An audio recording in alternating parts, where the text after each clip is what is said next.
think most people have had the experience recently in the last few years, especially of not even being able to have an argument with people because once you enter an argument, you will find that you're not even debating the same commonly accepted set of facts.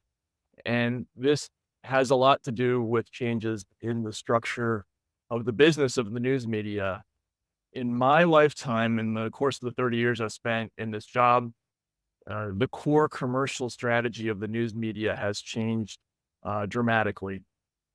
And specifically, we've gone, especially at the national news media or international news media level, we've shifted from trying to go after one big audience to instead looking at multiple smaller audiences and trying to capture and dominate those. And this has essentially led us to going from trying to sell a very broad product that appealed to everybody and that allowed everybody to speak the same language, and to instead going to a format where we're essentially selling division. And people have to understand that in addition to being a public service, the news is a business. So it is a consumer product and we are selling something. And this has dramatically affected the way that Americans think and talk about each other. So to understand how this works, I think the easiest way is to go back to the very beginning of the modern news era.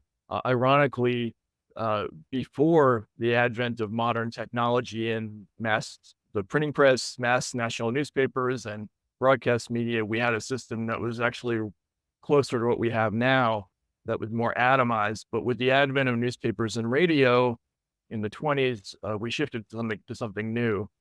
In 1929, the first national news radio broadcast was conducted by Lowell Thomas, who would become an iconic figure in the news media. Most people, whether they know it or not, have actually heard Thomas's voice. If you've ever seen those old World War II newsreels, it's usually Lowell Thomas's voice in the background.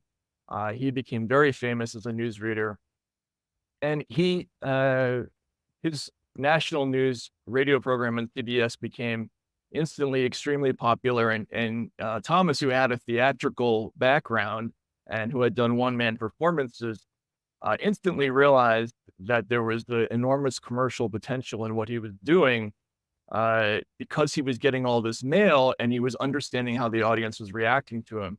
And this is a quote that he said many years later.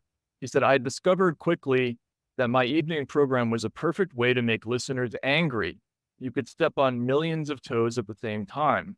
And just by talking about politics and current events, he understood that people naturally got very agitated.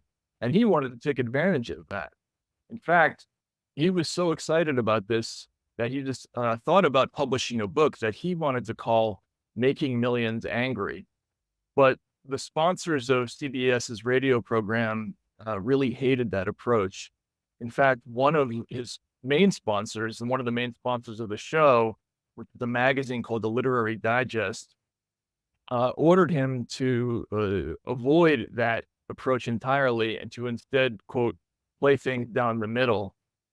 His book publisher, Funk and Wagnalls, did not like the title, Making Millions Angry, and instead ordered him to do a different title that was much less agitating and much less colorful.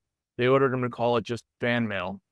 And Thomas agreed, and he committed to decades of doing a radio program with this down the middle instruction. And he became famous for his newsreels, which announced from the opening that they were seeking the widest possible audience. He always began by saying, "Good morning" or "Good evening, everybody." Today, we'd probably call this the objective style of news delivery. And it's important to understand that this was not about ethics. This was a commercial strategy. CBS and all the other news companies that came after it, they understood that the game was about attracting the largest possible audience, and the advertisers had to be able to court that audience. And their thinking was that once you started injecting political opinions into the news, it would naturally shrink the number of people who would be receptive to that advertising.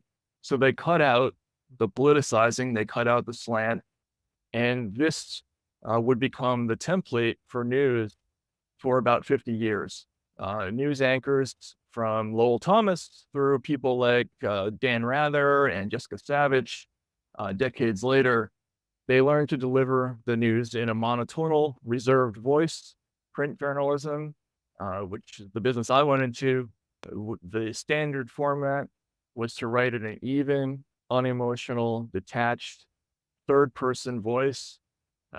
You can still see vestiges of that style in some major daily newspapers, although it is shifting rather dramatically in the direction of more colorful blogger style writing now.